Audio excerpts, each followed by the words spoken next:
Acaba de concluir un nuevo debate organizado por el CNE. A diferencia del primero, que fue organizado por el Comercio, se esperaba que los candidatos tuvieran una mejor preparación. Sin embargo, esto no ocurrió, debido a que los candidatos en todo el debate evitaban las preguntas o atacaban a otros candidatos para así intentar evadir todas las preguntas que les estaba haciendo. ¿Cómo se realizó el debate? Simplemente se dio 2 minutos para que contesten una pregunta hecha al azar, luego tuvieron 1 minuto para contestar o refutar cualquier pregunta de ellos o de los candidatos, y por último se les dio 1 minuto más para cerrar el segmento. Se dividió en 2 partes, el primero fue de economía y el segundo fue de educación y salud. En esta ocasión estuvieron presentes todos los candidatos, debido a que no podían ausentarse, pues era organizado por el CNE, y cualquier candidato que no estuviera presente se iba a ganar una sanción muy fuerte. Además, durante todo el debate, repetidamente la presentadora le pedía por favor a los candidatos que contestaran las preguntas que les estaba haciendo. Y en otra ocasión, diferentes candidatos y también los presentadores pidieron que se les quite las láminas u hojas que habían llevado algunos candidatos, debido a que esto estaba prohibido. Dicho esto, vamos a empezar con lo que fue el debate. En la primera parte, que fue de economía, se le preguntó al candidato Guillermo Lasso cómo iba a actuar con los impuestos, principalmente el IVA.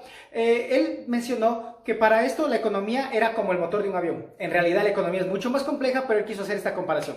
Dijo que era como los motores de un avión, que eran de 2 partes. Por una, la parte pública y la parte privada. Y que la parte pública estaba mal, que estaba con corrupción, destrozada, mal administrada, pero se le olvidó mencionar que también la parte privada no es de lo mejor en el país. Y también se tiene que hacer grandes reformas en la parte privada para que pueda mejorar y los 2 motores del país permitan que el avión vuele directamente y correcto a su destino. Luego tuvo 1 minuto para hablar. En este dijo que bajar el riesgo país iba a permitir que el siguiente año viniera más inversión extranjera, lo que iba a generar más empleo. También mencionó que en el país ya existen bancos extranjeros y mencionó algunos bancos que tienen participación de diferentes inversores extranjeros. Pero dijo que el problema no era que no existan bancos extranjeros que permitan tasas más bajas, sino que era el riesgo país que no permitía que la banca baje las tasas de intereses. Por último, en el minuto que tuvo para cerrar esta parte, habló de la teleeducación y la telemedicina, y además cómo iba a crear 2 millones de plazas de empleo en sus 4 años si llegaba a la presidencia del Ecuador. El siguiente en hablar fue el candidato Montufa, al cual se le preguntó si con los convenios que hizo el Ecuador con el FMI para poder sacar los créditos, si llegaba a la presidencia los iba a respetar e iba a cumplir todos estos a cabalidad. El candidato dijo que iba a tener una mejor relación con las diferentes entidades internacionales para de esta manera poder obtener mejor crédito, que iba a mantener el IVA y no iba a subir los impuestos, pero se contradijo diciendo que iba a aplicar más impuestos a los más ricos para que los que tienen más paguen más. En el minuto después le preguntaron cómo era posible, si no va a aplicar ningún impuesto, que quisiera cobrarle más a las personas que tengan más dinero. Aquí aplicó él y dijo que esto se cobraría el 1% a las personas que tuvieran en su capital más de $1 millón. Por último, en el minuto que tuvo para cerrar el segmento, pidió comedidamente al candidato Lasso que explique cómo es posible que el dinero del ISPOL pasara también por una cuenta del Banco de Guayaquil, a lo cual el candidato Guillermo Lasso nunca mencionó nada ni dijo nada respecto a esto. Luego participó la candidata Jimena Peña, a la cual se le preguntó qué políticas aplicaría para fortalecer la economía y la dolarización del país. La candidata dijo que iba a mantener la salida de divisas, además que 7 de cada 10 ecuatorianos tenían problemas para trabajar y comer día a día, y todo esto lo mencionaba diciendo que ella conocía la realidad y dándose vueltas y no contestó en sí la pregunta que se le estaba haciendo, al igual que los anteriores candidatos, como les mencioné. En el minuto que tuvo después dijo que el gobierno no genera empleo, sino que el gobierno genera las condiciones de empleo, además diciendo que si ella llegaba a la presidencia íbamos a tener una estabilidad política. Por último, ella enfatizaba en el minuto que le quedó cómo debía cambiar el sistema de desarrollo y movilidad humana del país. Luego actuó el candidato Almeida, al cual se le preguntó cómo haría para manejar lo que es la minería ilegal y además cómo haría para explotar más petróleo de una manera responsable. Aquí el candidato enfatizó que el Ecuador está mal manejado y con un mal modelo económico y que tendríamos que volver a años atrás a un modelo agroindustrial, al cual él mencionaba que dejando el petróleo a un lado y dedicarnos más a la agricultura, que sería el fuerte del país. Ahora, económicamente, las personas que sabemos, tenemos que tener en cuenta que no es lo mismo lo que se maneja el dinero del petróleo a la agricultura, y cubrir esa brecha, sabiendo que el país depende más del petróleo que de otro sector, sería casi imposible. Luego del minuto que tuvo, habló de cómo iba a ser más sencillo manejar y regular todas las entidades si tuviéramos menos burocracia, es decir, menos papeleo. Para cerrar esta parte, el candidato dijo que iba a hablar de una manera competitiva con el sector agrícola, dando menores tasas de interés para que tanto los agrícolas como los pequeños y medianos productores puedan tener un financiamiento y así crecer poco a poco la economía del país. Luego actuó el candidato Freire, al cual se le preguntó cómo era posible bajar la tasa de interés en una economía de mercado. Aquí, al igual que el primer debate, habló sobre cómo teníamos que explotar más petróleo en primer lugar para tener el dinero para cubrir cualquier otra necesidad. Además dijo que iba a hacer que el Banco Central sea independiente, pues actualmente es el gobierno el que controla y regula cualquier cosa que pase en esta entidad. Además mencionó que iba a crear más fuentes de empleo. En el minuto siguiente enfatizó cómo iba a reestructurar nuevamente todas las contrataciones extranjeras de lo que tiene que ver con el petróleo. De esta manera podría hacer más contratos y explotar más en exactamente 10 meses. Y por último, en el minuto que tuvo para cerrar este segmento, habló cómo iba a apoyar a la agricultura, pero lo principal que quería hacer era llegar al gobierno y en 10 meses exactos aumentar lo suficiente para cubrir toda la brecha fiscal y poder hacer más proyectos con más capacidad de explotación de petróleo. Luego intervino el expresidente Lucio Gutiérrez, al cual se le preguntó cómo iba a hacer que las políticas económicas vayan de mano con la parte ecológica.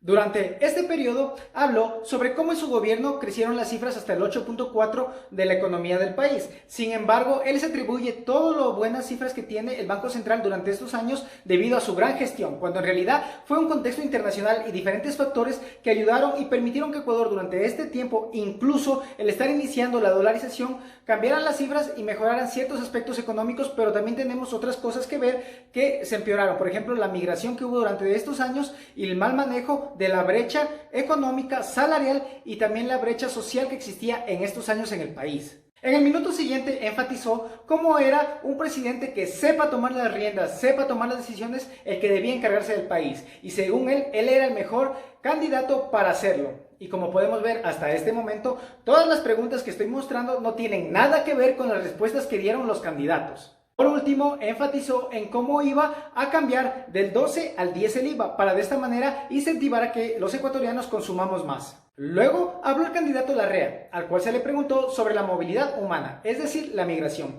A esto él habló sobre el feriado bancario y principalmente se fue a cómo iba a crear plazas de empleo para que las personas que vengan puedan estar satisfechas aquí en el país. Sin embargo, no dio una respuesta concreta de qué políticas y qué diferentes reformas haría para estas personas. Después el candidato habló sobre cómo iba a apoyar a los agricultores, ganaderos e iba a explotar más petróleo para de esta manera poder tener más recursos para cumplir todo lo que está en su plan de trabajo. Para cerrar este segmento, él dijo que iba a bajar las tasas de interés, que iba a reducir los costos muy altos e iba a apoyar a las exportaciones del país para crecer económicamente. Todo siempre promesas y palabras que hemos escuchado durante varios años de los mismos candidatos y de las mismas personas, solo que disfrazados con otras caras. Luego habló el candidato Herbas, al cual se le preguntó qué iba a hacer con la sostenibilidad fiscal, cómo estaba bajando durante los últimos años y cómo iba a lograr él que en el 2021 hasta el 2025, si llegaba a la presidencia, se mantenga o baje este nivel fiscal que es muy alto en el país. A esto el candidato dijo que íbamos a salir del problema económico que tiene el país como todos los ecuatorianos, trabajando.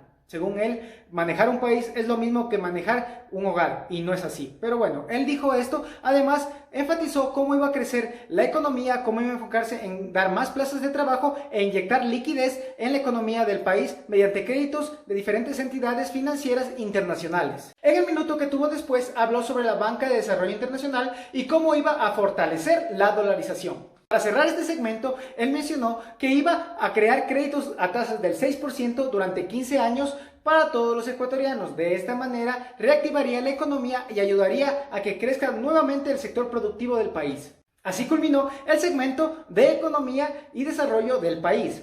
Ahora, como podemos observar, ningún candidato tuvo respuestas concretas de lo que iba a hacer. Mucha gente dice que no les damos el tiempo necesario para que lo hagan, pero en esta ocasión lo tuvieron, pero ninguno se supo defender y fueron preguntas concretas. Además, los presentadores tuvieron el conocimiento y ayuda para hacer y refutar las diferentes respuestas de los candidatos. Sin embargo, ninguno supo contestar y nos mostraron lo poco que saben del manejo de la economía o de las diferentes teorías económicas y sobre todo de la realidad del país. A continuación, hablamos del segmento Educación, Salud y Grupos Vulnerables, al cual nuevamente inició hablando el candidato Guillermo Lasso. Al candidato se le preguntó qué iba a hacer respecto a la desnutrición infantil, a lo cual el candidato respondió que él iba a crear un plan para que la desnutrición se erradicara y luego empezó a hablar de cómo iba a eliminar el examen de acceso a las universidades y cómo iba a ayudar a que los jóvenes estudien lo que ellos quieren. Es decir, se fue nuevamente por otro lado de lo que era la pregunta inicial. Luego en el minuto siguiente se le preguntó cómo iba a hacer estas reformas a la educación si no tenía la mayoría en la asamblea o en caso que lo tuviera. Y él enfatizó en que está 100% seguro que la alianza que hizo con el Partido 21 era lo suficiente para tener bloques fuertes en la asamblea. Es decir, que van a ganar bastantes asambleístas durante todo el país. Ahora, ustedes pueden tener conciencia y ver si esta será la realidad o el candidato vive en las nubes que solo él entiende. Por último, exhortó a todos los televidentes a que observemos sus redes sociales, pues su grupo de trabajo estaba subiendo ahí el plan de trabajo completo que ellos tienen respecto a todos los puntos. Ahora bien, si buscan en mi canal, yo también tengo un análisis de su plan de trabajo, no solo en la parte económica, sino en general. Así que si quieren verlo, pueden ir y se ahorran las 86 hojas más o menos que era todo el plan de trabajo del candidato. Luego habló el candidato Montúfar, al cual se le preguntó qué iba a hacer respecto a los presupuestos de la educación y salud. A esto dijo que iba a ser una movilización nacional para cambiar el modelo del gobierno, que teníamos diferentes problemas de corrupción y sobre todo íbamos a luchar en contra de los problemas que nos había dejado la pandemia del COVID. Luego habló cómo si llegaba a la presidencia haría un nuevo estado de excepción. Además, cómo crearía diferentes ejércitos de vacunación, principalmente liderados por jóvenes. A todo esto tiene que darse cuenta que un nuevo estado de excepción no es posible por diferentes factores. Ahora, simplemente hablarlo es bonito, pero en la parte práctica no se puede hacer. Por último, dijo que teníamos que tener un sistema descentralizado de la educación y para combatir lo que es la desnutrición iba a crear diferentes fuentes de agua potable a los lugares más vulnerables y diferentes reformas en cuanto a alimentación para que pueda llegar a todas las familias y localidades de estos sectores. Luego habló la candidata Jimena Peña, a la cual se le preguntó cómo iba a cambiar el modelo de educación del país. Ella simplemente enfatizó que la pandemia del COVID había demostrado las diferencias que existía entre la clase baja, mediana y rica, y cómo eran los sectores más vulnerables que se veían afectados. Y si ella llegaba a la presidencia, iba a permitir e iba a dar tablet a todos los niños de los lugares más necesitados para que pudieran ellos y su familia entrar en una educación buena. Además que iba a reformar el sistema educativo que estaba muy dañado por la corrupción y por los diferentes cambios que existen en la sociedad. En el minuto siguiente enfatizó que ella no iba a eliminar las pruebas para el ingreso a la universidad. Sin embargo, iba a crear diferentes lugares para que se pudieran igualar todos los estudiantes. Además, iba a hacer que todas las personas pudieran tener no solo el examen, sino todo su currículum académico desde su inicio para que se valieran a un cupo a la universidad. De esta manera, darle menor peso a la prueba de lo que existe actualmente. Por último, la candidata dijo que ella era atacada por todos los otros candidatos debido a que es mujer y que ella era la única que conocía los problemas reales de las mujeres y de los migrantes. Y ella se deslinda de cualquier partido anterior y que aunque sea de la lista 35 no tiene nada que ver con el gobierno de Rafael Correa ni del actual presidente Lenín Moreno. Luego vino el candidato Almeida, al cual se le preguntó qué plan haría para fomentar la cultura y la lectura en los jóvenes del país. Dijo que era un don de Dios que le había dado permitir estar en la candidatura y que él iba a hacer una reforma del sistema educativo ayudando a que cada persona vaya a lo que le guste, vaya acorde a lo que él desea desde jóvenes para así poder poco a poco ir mejorando el sistema educativo. Ahora les pregunto a ustedes, compañeros, que en algún momento estuvimos en el colegio y en la universidad, creo que nunca estuvimos claro tal vez la carrera que íbamos a seguir, la mayoría, un poco sí, otros no, pero él mencionaba que la vocación la tenemos incluso desde que somos niños. Es así que le preguntaron en el minuto siguiente cómo iba a ser esta reforma en la educación y él enfatizó que iba a dedicarse a que los jóvenes sigan la vocación desde niños de lo que quieren ser Y recordemos que este es un plan que puede sonar muy bueno, pero que en estructura puede tardar más de sus 4 años de periodo. Es decir, puede ser un plan a largo plazo, siquiera de unos 10 a 15 años. Por último, para cerrar este segmento, mencionó cómo él era el único que lo iba a hacer y que los otros candidatos ya habían tenido la oportunidad de hacerlo y no lo habían logrado. Entonces, él era la mejor opción para en esta ocasión hacer una reforma real de la educación. Luego habló el candidato Freire, al cual se le preguntó sobre qué iba a hacer respecto a los hospitales que habían colapsado y el sistema de corrupción que se había mostrado durante la pandemia del COVID. A lo cual él enfatizó que iba a quitar la chequera de los ecuatorianos de los políticos corruptos y además, si llegaba a la presidencia, iba a permitir que el manejo de los hospitales sea netamente privado.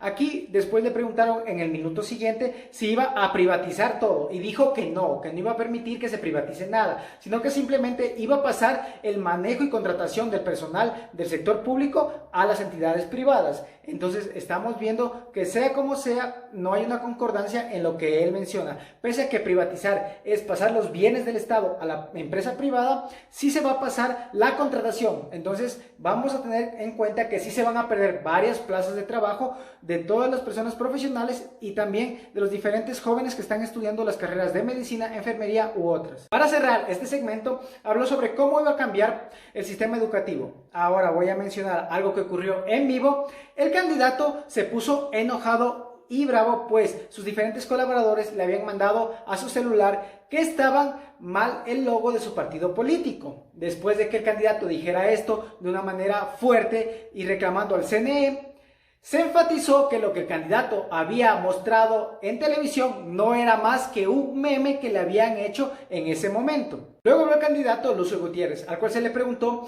cómo iba a hacer para afrontar el cambio de la educación. A esto él mencionó que tendría 4 ejes. Dijo que íbamos a crear una mente de emprendedores en los jóvenes. Además, mencionó cómo iba a permitir un acceso libre a las universidades y sobre todo iba a dar becas nuevamente para títulos de 4º nivel a nivel nacional e internacional. Luego, en el minuto siguiente, él mencionó que iba a dar pan al pueblo y látigo a los corruptos. Y por último, para finalizar, en el otro minuto, enfatizó cómo en el Ecuador lo que necesitaba en este momento era un presidente honrado como él. Luego vino el candidato Larrea. De esta manera le preguntaron qué políticas aplicaría para resucitar nuevamente a entidades gubernamentales como el ISPOL, el IES o la Seguridad Social. En esto mencionó que haría que el IES sea autónomo y haría una reforma en el sistema de salud. Además, en el minuto siguiente dijo que él iba a hacer una administración eficaz y no iba a permitir que ninguna persona vuelva a robar al Estado y que él iba a ser un presidente que permita que lo que es de los ecuatorianos se quede en los ecuatorianos. Para concluir este segmento, el candidato mencionó que iba a crear diferentes colegios enfocados a ciertos sectores, tanto artesanales, textiles, de ganadería o agricultura, pues nunca se había hecho y esto iba a ayudar a que los jóvenes tuvieran mayor vocación, mayor desarrollo y supieran desde jóvenes qué querían hacer.